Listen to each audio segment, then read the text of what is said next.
गायत्री महामंत्र एक बार मेरे साथ होगा। ओम भूर्भुवः स्वः तत्सवितुर्वरेण्यं भर्गो देवस्य धीमहि धियो यो नः प्रचोदयात्।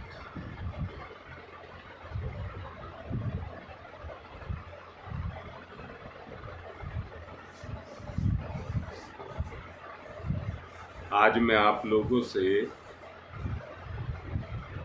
मन है चेतना के जागरण की बात करना चाहता हूँ।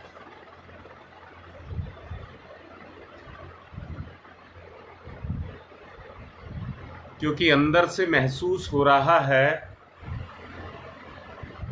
वो समय की बात आपको बता रहा था। वो समय अब अंदर से महसूस हो रहा है कि अब फसल बोने का समय आ गया।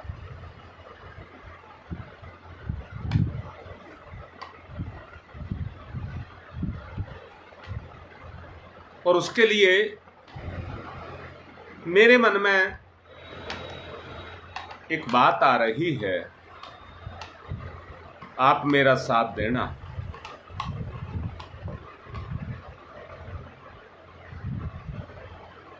और साथ ये देना, दो चीज है। एक को कहते हैं प्रखर प्रज्ञा, प्रतिभा,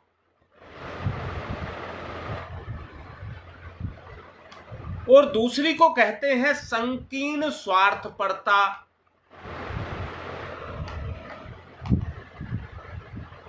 संकीर्ण स्वार्थपरता। मैं कितना अपनापन और कितना प्यार आपको दूं,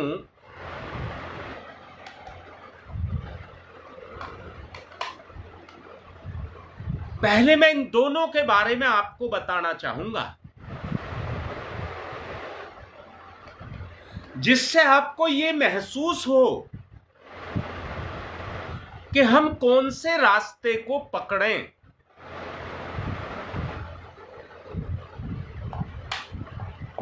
पहले बताइए, प्रतिभा का बताऊं या संकीर्णता का बताऊं? जोन से को कहोगे उसको बताता हूं। बस आपको एक काम करना है, दोनों की तुलना करके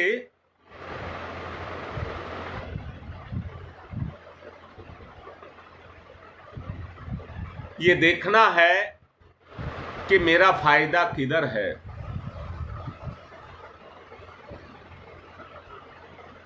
मेरा फायदा, मेरा हित किसमें है, ये आपको देखना होगा। बोलो, दोनों में से कौन सा बोलूं? प्रतिभा या संकीर्णता? एक कोई बोलो।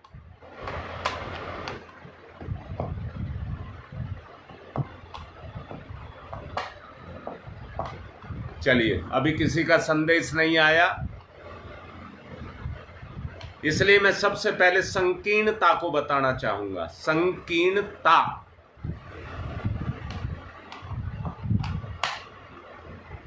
संकीर्णता क्या है? हाँ बेटा, यही बता रहा हूं श्वेता, संकीर्णता क्या है। प्रधानता इसमें दो चीज की है, दो चीज की प्रधानता है। पेट और प्रजनन। पेट और प्रजनन। आपका सांसारिक जो संबंध रहेगा वो केवल यहीं तक रहेगा।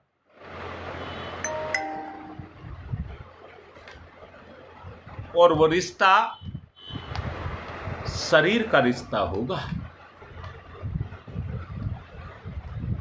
यहां मैं आप सभी से पूछ रहा हूं, जब अपने परिवार के रूप में आप अपनी मेहनत को बर्बाद होते हुए देखते हैं, सब कुछ अपने से बाहर जा रहा है, अपनी पकड़ में कुछ नहीं है, कोई ना सुनता और ना कहना मानता। इसका मूल कारण है संकीर्ण स्वार्थपरता। और उसे दूसरे शब्दों में कहें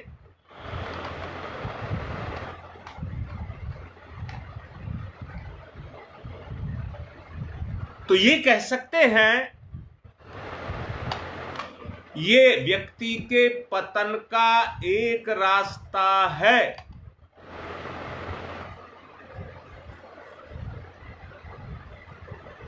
इसी से लोभ मोह का बंधन आकर के बंधता है। लोभ मोह का बंधन बंधता है स्वार्थ के रूप में। अंदर से महसूस करो, आप में से कितने ऐसे हैं जो इस बंधन को चाहते हैं?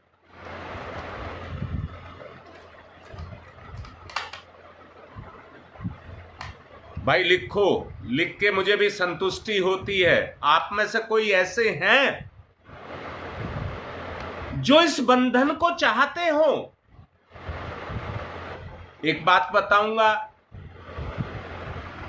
जैसे सांप में जहर होता है, ऐसे ही विषय में विष होता है। विषय में विष होता है और जिसके शरीर में चला जाता है उसी को जकड़ लेता है, उसी को जकड़ लेता है। बहुत अच्छा। तो श्वेता कह रही है, अभी तक केवल श्वेता ने कहा है कि नहीं चाहते। पक्की बात है। तो एक काम करें बेटा, संकल्प जगा अंदर से। पहले अपने आप को शरीर भाव से मिटाऊंगी। सबसे पहले ये मिटाऊंगी कि मैं शरीर हूं। जब शरीर ही नहीं रहेगा, भाव में शरीर ही नहीं रहेगा,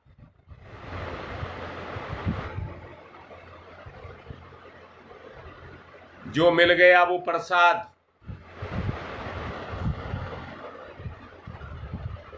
प्रकृति की इच्छा पूर्ण हो।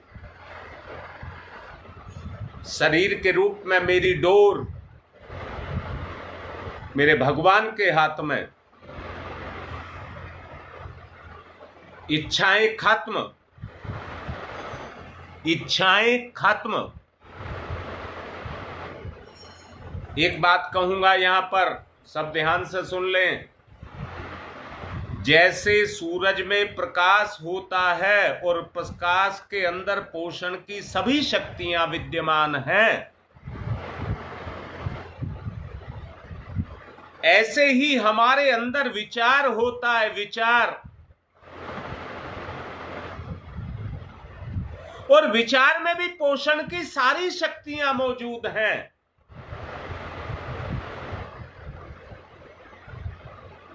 जब वो विचार शरीर भाव में उठता रहता है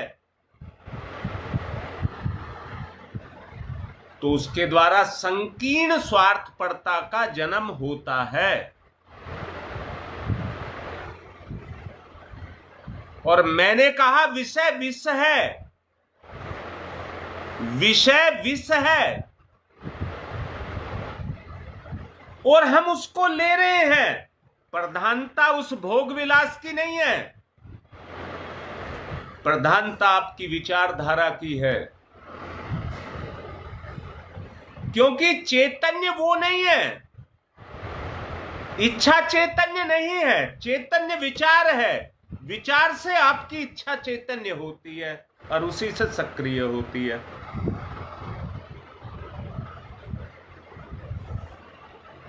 अब यहां निचोड़ में कहूंगा ये एक राक्षसी प्रवृत्ति है। चाहे कोई कितना ही योग्य व्यक्ति क्यों ना हो, वो लिखाई पढ़ाई शिक्षा के क्षेत्र में महारत हासिल कर सकता है। हाँ बेटा, बहुत अच्छी बात पूछी है। इस बात को पूछना है तो किसी शराबी से पूछिए, जिसको ये ज्ञान है तो तिल तिल करके अपने आप को मार रहा है। अपने जीवन का लगाव और वो विष का रस जो बेटा तू कह रही है, ज्ञान उसके भी पास है जो शराब को या किसी भी तरह के नशे को कर रहा है। क्या वो नहीं जानता ये गलत है? बेटी, मैं फिर से कहता हूं, भोग विलास करने वाला क्या नहीं जानता ये गलत है?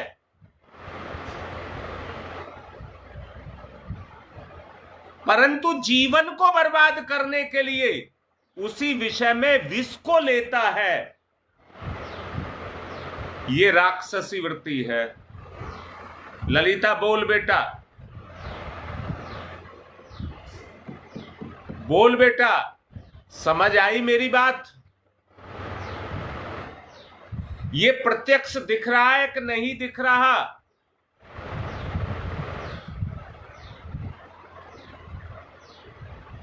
कि इसमें विष है?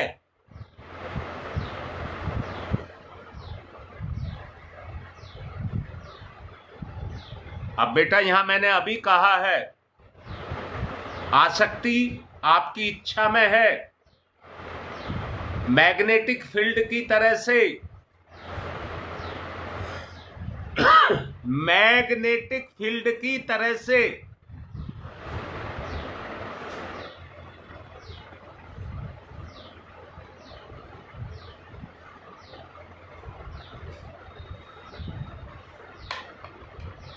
और मैं कहता हूं उस आसक्ति के अंदर वो फंस जाता है। परंतु ये आसक्ति कहां से आती है? जब निरंतर एक विचार हमारी इंद्रियों का हमारे विचार मन के साथ जुड़ा रहता है, तो इंद्रियां उस आसक्ति को पैदा करती हैं, उस रस को पैदा करती हैं और भोग के लिए मन को मजबूर करती हैं।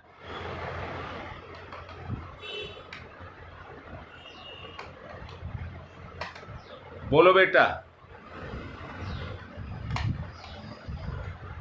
यही है पतन का एक रास्ता, यही पतन का एक रास्ता है।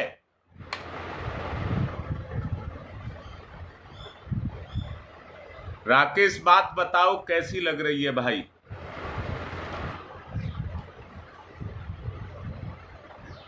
अब ये बता बेटा, आज का संसार, पूरा संसार कह रहा हूं, कहां पर है, किस अवस्था में है?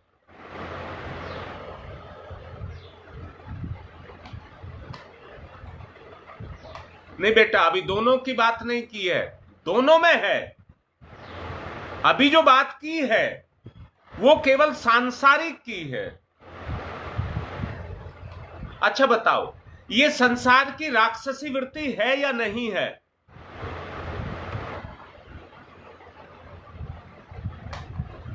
ये संसार की राक्षसी वृत्ति है या नहीं है?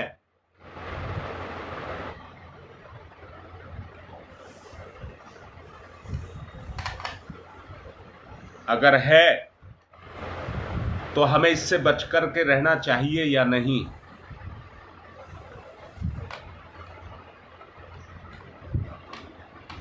हाँ बेटा, मैं तो कह रहा हूं, इसको यही कह रहा हूं।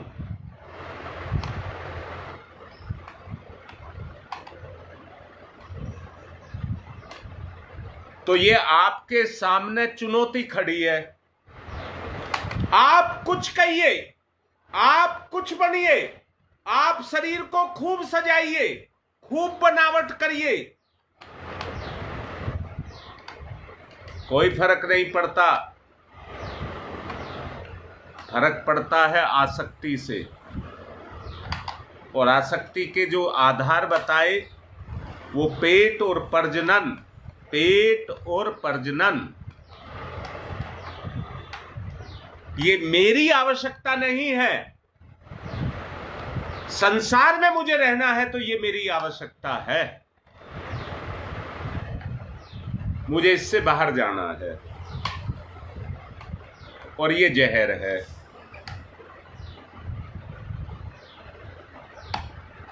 राकेश, कोई और रास्ता हो तो बताओ भाई। इसके अलावा प्रतिभा की तरफ जाने का कोई रास्ता हो तो बताओ। एक बात बताऊं, धरती पर गर्मी के समय पर कोई बूंद गिरती है रेत में, रेत में, और रेत होता है गरम, रेत होता है गरम, और जैसी बूंद गिरी रेत उसे पी जाता है। परंतु 1 मिनट से पहले ही बूंद को भाप बना करके उड़ा देता है, पल्ले नहीं पड़ती। उस बूंद के बरसने का कोई फायदा नहीं होता। आप अपने बच्चों को जो लाड प्यार दे रहे हैं, आप ये तो देखें उसके पीछे कौन पल रहा है। आपने कभी देखा है जो आप लाड प्यार दे रहे हैं उस प्रेम के पीछे कौन पल रहा है?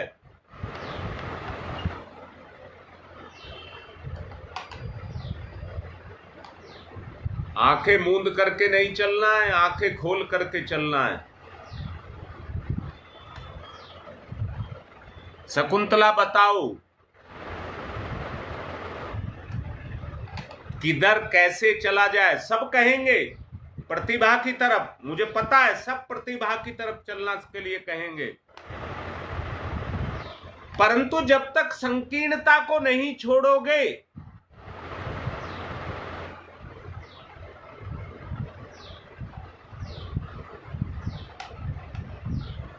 कैसे चलोगे?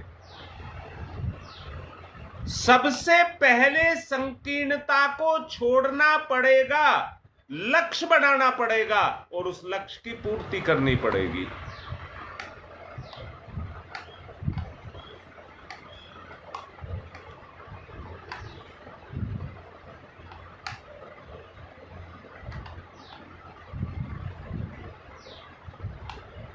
ये तो हुई बात संकीर्णता की। अब मैं बात करूंगा प्रतिभा की। संकीर्णता के बारे में और प्रतिभा के बारे में जितना बोला जाए उतना कम है।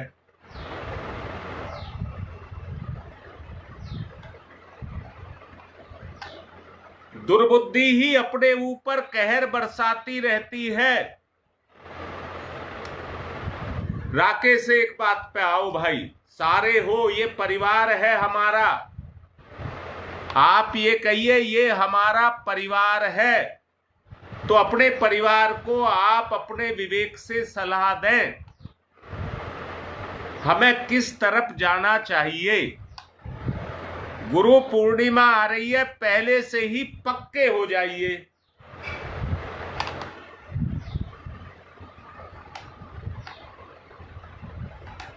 हाँ बेटा, ये तो व्यवहारिक जीवन है। अच्छा, मुझे योगेश से एक बात बताओ, जिसके अंदर विकार हैं, संकीर्णता है, क्या उसके मन, वचन और कर्म एकता नहीं, एक से नहीं होते उसके?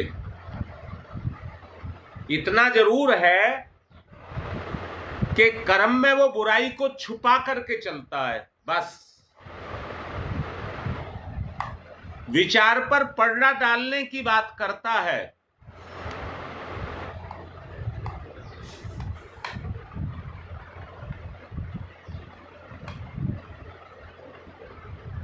हाँ भी ना।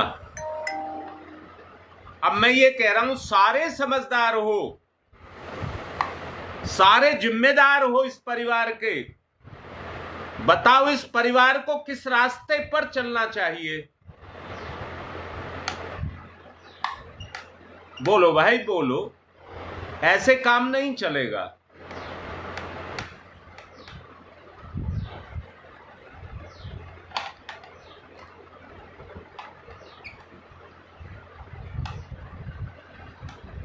ऐसे काम नहीं चलेगा, बोलने से काम चलेगा।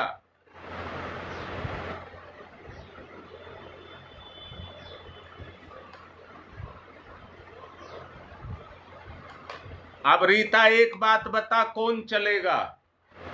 तू किसी को चलाना चाहती है? हाँ ललिता बेटा, बेटी मुझे एक बात बता, प्रतिभा की तरफ चलना है तो प्रतिभा की मूर्ति बनना पड़ेगा। सबसे पहले अपना बलिदान करना पड़ेगा। किसका? अपने स्वार्थ का।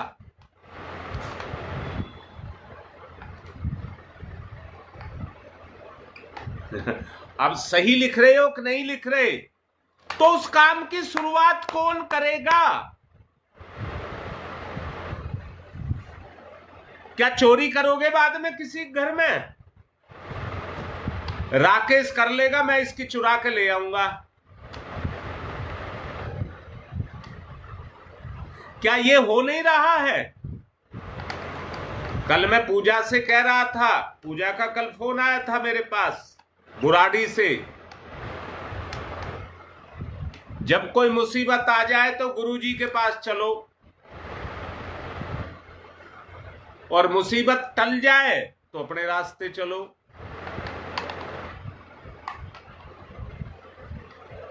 बेटा पूजा, कल तुझको कितना सारा मैंने समझाया था, और समझाने का मेरा उद्देश्य केवल एक ही था, प्रतिभा का जागरण, प्रतिभा का जागरण। आज सुमन भी दिखाई नहीं दे रही है, उसको भी समझाया था।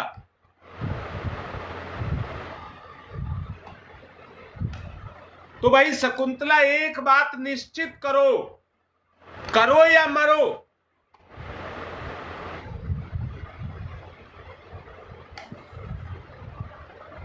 उस बात को निश्चित करो, वरना एक बात बताओ, जो ये स्वर्णिम अवसर हमको मनुष्य जीवन का मिला है, ये तो टिक टिक टिक करके समय की बात कह रहा हूं, जा रहा है। राकेश, बड़ा प्यार आ रहा है मुझे, जरूरत है संवर्धन की, ऐसे ही। अच्छा बताओ, अब मैं आप सबसे पूछ रहा हूं, क्या आपका भाव नहीं जग रहा? क्या संकीर्णता के लिए आपके अंदर घृणा नहीं पैदा हो रही?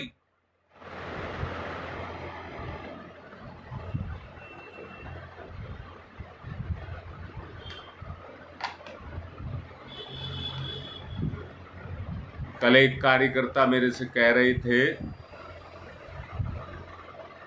गुरुजी अधैर्य तो आपके अंदर भी है।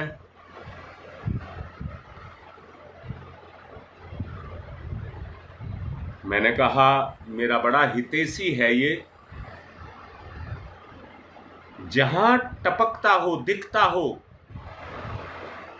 मुझे बताइए, मेरा संकल्प जग रहा है, मैं उसे मिटाऊंगा, मैं उसको मिटाऊंगा।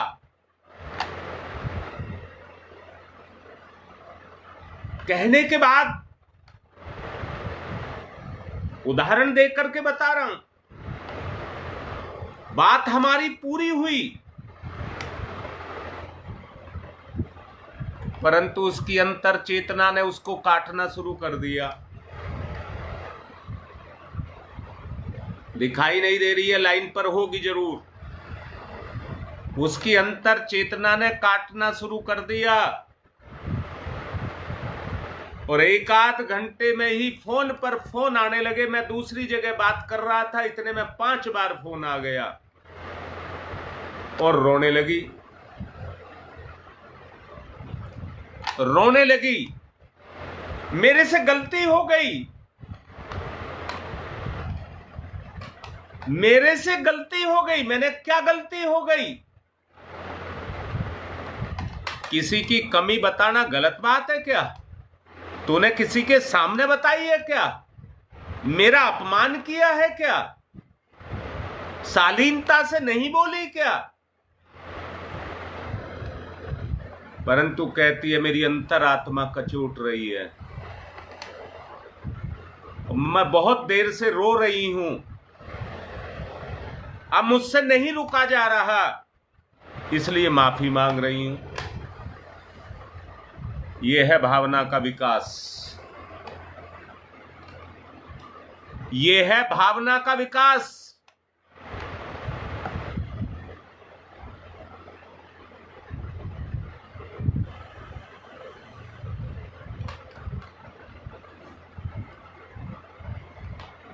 दूसरी बात कहता हूं,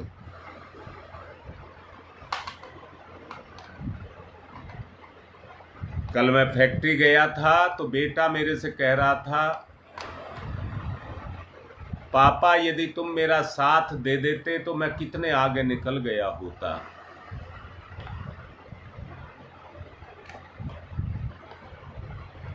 मैंने कहा कहां कमी रही? कहां कमी रही? वो कहता है एक सवेरे को आ जाया करे 9 बजे से और 3 बजे तक रुक जाए, और दूसरा 12 बजे के करीब आ जाए और रात को 7-8 बजे तक रुके, तो वार्तालाप के लिए भी समय मिल जाए और दूसरे व्यापार के जो कार्य उनको भी करने के लिए समय मिल जाए।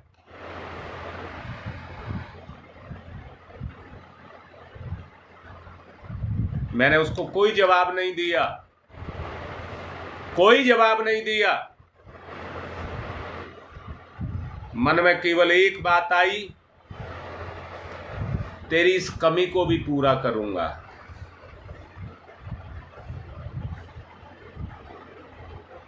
बेटा, अपने निजी जीवन की बातें आपसे कर रहा हूं।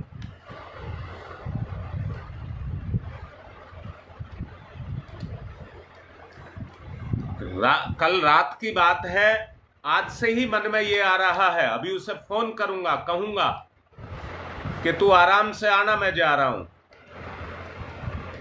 ये भी करके दिखाऊंगा, फिर पूछूंगा कितनी प्रोग्रेस हुई। यहां मैं एक बात बता रहा हूं, आदमी अपनी खूबियों को, मैंने 4 प्रकार के आदमी बताए थे, जिसमें पहला प्रकार यह है जो खुद कुछ नहीं करता, पूरी तरह दूसरों पर निर्भर करता है। वो हमेशा रोना ही रोता रहता है,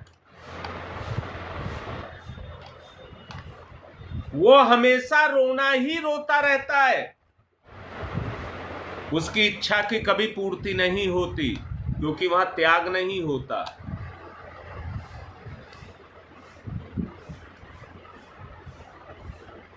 बात समझ आ रही है मेरी? अब जरा बताओ, पेट और प्रजनन के सहारे हम चल रहे हैं कि नहीं चल रहे? क्या हम उस पर निर्भर हैं या नहीं हैं? सारों में से बताओ। और मैं भी अपने आप को कह रहा हूं, क्या शरीर भाव से बाहर हम निकल गए? क्या हमने इन संकीर्ण स्वार्थपरताओं को छोड़ दिया? क्या हमारा जीवन आदर्श बन गया?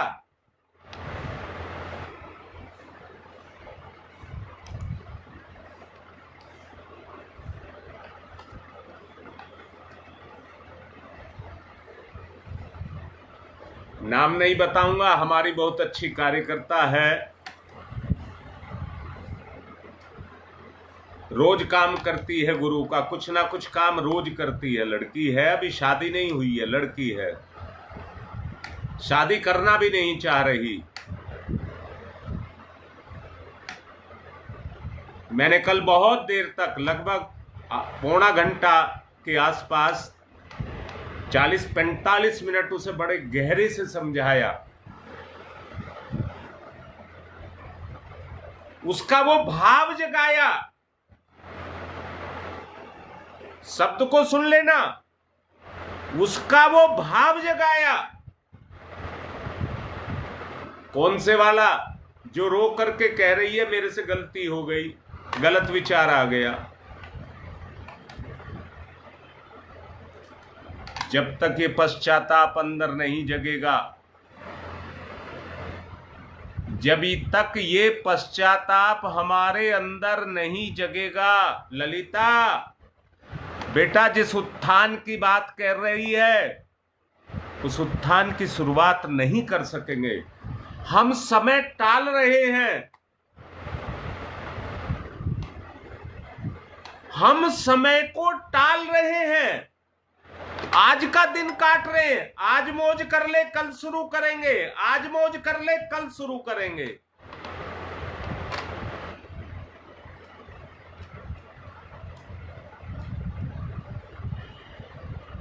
बेटा, उस लड़की को मैं एक बात समझा रहा था, अब लंबा हो जाएगा। मेरा उद्देश्य आपकी भावना को जगाना। मैं छोटे में केवल एक बात, क्योंकि समय भी होता जा रहा है, छोटे में एक बात को कहूंगा। अगर हमारे पास गरीबी हो,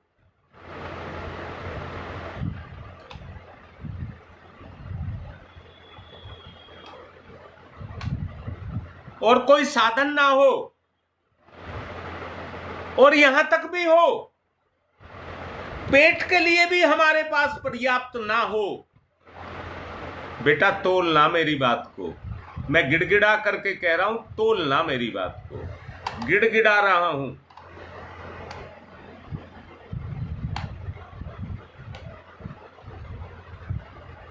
राकेश बहुत अच्छा विचार लिखा है, बहुत ही अच्छा विचार लिखा है, और इसके बारे में मैंने राम और रावण की बात भी आपसे की थी।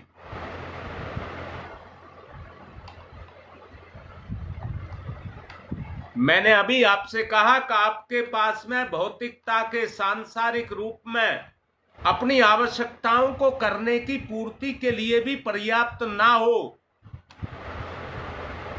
पति, पत्नी, बच्चे, परिवार, उसमें आत्मा की भूख हो, पेट और प्रजनन की भूख ना हो।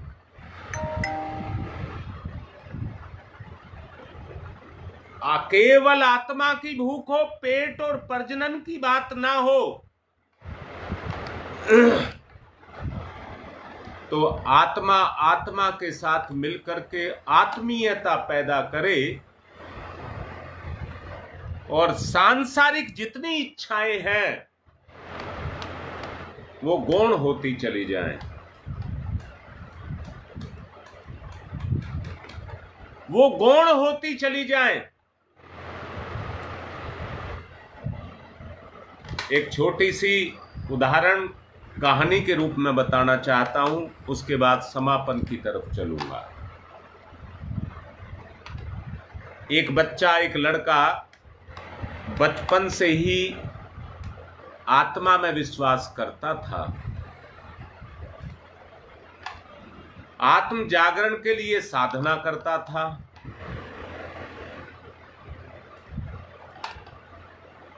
बड़ा हो गया, घर वाले कहने लगे, बेटा अब तेरी शादी का समय आ रहा है, हमारी जिम्मेदारी पूरी हो, इसलिए अब हम तेरी शादी करेंगे। बच्चा सीधा, सरल, सात्विक प्रकृति का था। एक सामान्य परिवार की लड़की से उसकी शादी कर दी गई।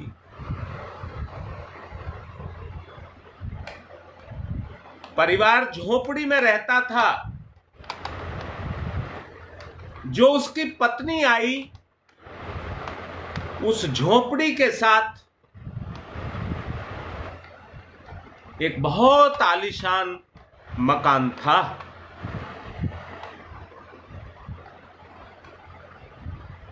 वो पत्नी आई, कुछ दिन तो चुप रही, पर जब एकांत में अपने पति से मिलती तो अपने पति से कहती, अगर ऐसा मकान मेरा भी हो तो मैं सुखी हो जाऊं। अगर ऐसा मकान मेरा भी हो तो मैं सुखी हो जाऊं। वो रात दिन बात उसके विचार में चलती रहती, इच्छा के द्वारा उसके अंदर चलती रहती। अब वो लड़का दुखी हो गया इस बात से। रोज एक बात को रोज कहा जाए तो आदमी को उससे फ्रस्ट्रेशन तो होता है ना, तो उसे भी हो गया। उसने कहा मेरी तो किसी पर चलती नहीं है। उसने अपनी पत्नी को कुछ नहीं कहा, कोई जवाब नहीं दिया, विरोध पैदा हो जाएगा, इसलिए उसने भगवान से हाथ जोड़ करके प्रार्थना की, भगवान मेरी पत्नी मेरे पर दबाव बनाती रहती है कि ऐसा मकान मेरा भी हो तो मैं सुखी हो जाऊं। वो मकान उसके ही चाचा का था। चाचा अपने परिवार से बहुत दुखी था।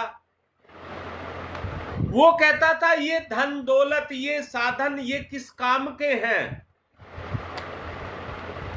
जब इनका इस्तेमाल करने वाले ही संतुष्ट नहीं है, तो ये किस काम का है। घर में कलह रहती है। सबसे कहता था मैं इसे सबको उजाड़ दूंगा, बेच दूंगा। उस लड़के ने उस बात को सुन लिया था और भगवान से प्रार्थना की ये मकान मुझे मिल जाए। उसको अंदर से प्रेरणा हुई कि जिस आसन पर बैठकर के तू साधना करता है उसको हटा करके जमीन खोद ले, वहां से तुझे धन मिल जाएगा। उसने आसन उठा करके जमीन खोदी तो सचमुच वहां से असरफियां निकल आई। वो चाचा के पास गया, चाचा मैं नहीं जानता मकान की कीमत क्या होती है, पर मैं इसे लेना चाहता हूं। चाचा हंसा, बेटा तेरे बस की नहीं है। उन्होंने कहा मेरे बस की तो नहीं है, परंतु मेरी पत्नी मेरे पर दबाव बना रही है कि ये मकान मेरा भी ऐसा होता तो बहुत अच्छा होता। चाचा हंसा और कहा कहां से पूर्ति करेगा पैसे की। उन्होंने कहा चाचा मुझे और तो कुछ पता नहीं है, ये असरफियां मेरे पास हैं, अगर तुम्हारी कीमत इसमें पूरी होती हो तो मुझसे ये आप ले लीजिए और मुझे ये मकान दे दीजिए। चाचा कहने लगा इसकी कीमत से कुछ ज्यादा ही है ये। उसने कहा चाचा ज्यादा है या कम है सारी रख ले, मुझे तो केवल अपनी पत्नी को खुश करना है, इसलिए मकान उसको दे दे। उसने कहा कल से ही ले ले,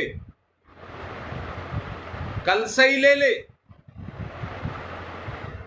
उसने जाकर पत्नी को सूचना दी कि तू मुझे रोज मकान की बात कहा करती थी और इस मकान की बात कहती थी, मैंने यही मकान खरीद दिया है तेरे लिए। बड़ी खुश हुई, बड़ा सम्मान, बड़ा प्यार दिखाया पति को अगले दिन उसमें प्रवेश करा दिया। चाचा ने सारा मकान खाली कर दिया, पर्दे सोफे सब ले गया। अब पत्नी ने पति से कहा, मकान तो महल दिला दिया, पर महल के साधन भी तो चाहिए, सोफे कुर्सी पर्दे ये भी तो चाहिए। वो माथा पकड़ करके बैठ गया। अब तो तेरी ये इच्छा पूरी करी, अब तू मुझे फिर फंसाने लग गई। उसने कहा, अच्छा ये भी कर देता हूं, परंतु फिर मत बोलना। वो चाचा के पास गया, चाचा ये तो फिर उठपटांग बोलने लग गई। क्या बेटा? वो कहती है इसमें सोफे चाहिए पर्दे चाहिए। उसने कहा ये सारी डेकोरेशन भी ले जा, मेरे किस काम की है, ले जा, तेरा पैसा फालतू आया हुआ है, ले जा इसे भी। उसने लाकर वो भी दे दिया। अभी जैसा राकेश कह रहा था, इच्छा किसी की पूरी नहीं होती है। चाचा ने हंस करके भतीजे से कहा, बेटा जो इसमें रहेगा, जो मेरे परिवार का हाल था वही तेरे परिवार का भी हाल हो जाएगा। उस लड़के ने अपनी पत्नी से कहा था पहले ही कि महल में तू जाएगी, मैं तो झोपड़ी में रहूंगा अपनी में, इसी में अपनी साधना तपस्या करूंगा। उदाहरण के लिए, क्योंकि समय ज्यादा हो गया है, मैंने आपको उदाहरण दिया है। और ज्यादा और ज्यादा और ज्यादा पाने की इच्छा रहती है और उस महिला की तरह से कोई संतुष्ट नहीं हो पाता। ओम तमसो मा ज्योतिर्गमय, तमसो मा ज्योतिर्गमय,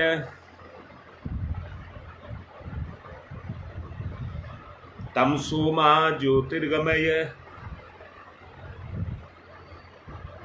असतो मा सद्गमय, असतो मा सद्गमय,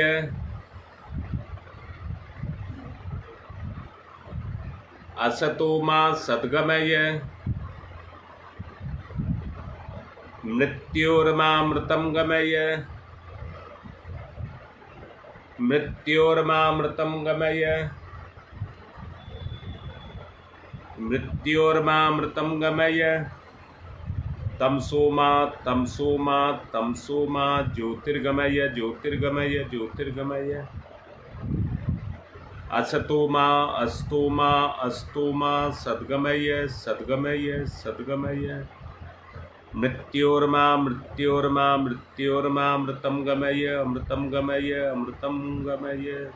दोनों हाथ रगड़िए, मुख पर फिराइए।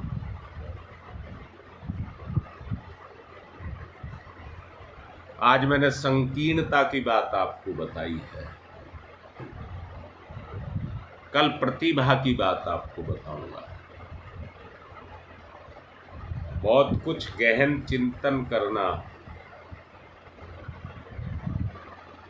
मुझे बड़ा अच्छा लगेगा, बहुत ही अच्छा लगेगा, कह नहीं सकता इतना अच्छा लगेगा